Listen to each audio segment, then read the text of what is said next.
আসসালামু আলাইকুম রহমতুল্লাহি ওবারাকাতু। কেমন আছেন সবাই?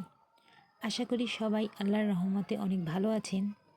আমিও আল্লাহর রহমতে অনেক ভালো আছি। আজকে মুরগি রান্না করতে গিয়ে আমার সাথে কি হলো এটাই সবার সাথে শেয়ার করব। সব কিছু রেডি করে যখন মুরগি রান্না করতেছিলাম সবই ঠিকঠাক ছিল। তো হঠাৎ করে কি হলো জানেন? আমি তো ভাবতেও পারিনি এই সময়ে এসে এরকম একটা ঘটনা ঘটবে।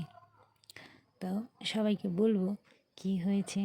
তো দেখেন আমার মুরগিটা কেমন রান্না হচ্ছে, কালারটাও কিন্তু অনেক সুন্দর আসছে আর খেতেও মাশাআল্লাহ অনেক মজা হয়েছে।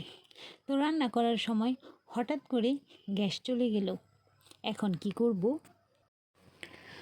পরে বাহিরে গিয়ে চুলা বানালাম। এই যে দেখেন কেমন করে চুলা বানিয়েছি, ইট দিয়ে। বাসায় লাকড়ি ছিল, পরে ওটা দিয়েই রান্না শুরু করলাম। আসলে রান্নাটা করতে সময় অনেক ভালো লাগছে, মনে হচ্ছিল পিকনিক করতেছি। ছেলেমেয়েরাও দাঁড়িয়ে দেখতেছিল আর আমারও অনেক ভালো লাগতেছিল, পিকনিকের মতো মনে হচ্ছিল। আর রান্নাটাও অনেক সুন্দর মতন হয়েছে, চুলাটাও অনেক সুন্দর করে জ্বালাতে পারছি।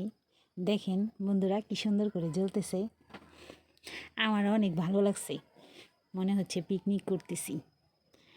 তো আলহামদুলিল্লাহ বাহিরে লাকড়ি দিয়ে অনেক সুন্দর করে রান্না করলাম, একটু সমস্যা হয়নি। আর রান্নাটাও অনেক সুন্দর হয়েছে আর খেতেও মাশাআল্লাহ অনেক ভালো হয়েছে। আর দেখেন কালারটা কত সুন্দর হয়েছে। এইভাবে আজকে ঝামেলায় পড়ছিলাম, কিন্তু বেশি ঝামেলা হয় নাই, অনেক সুন্দর করে রান্নাটা করতে পারছি।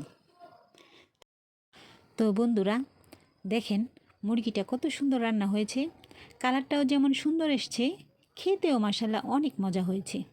তো সব বন্ধুদের অনেক ধন্যবাদ আমার ভিডিওটা দেখার জন্য। আসসালামু আলাইকুম রহমতুল্লাহি ওয়া বারাকাতুহু।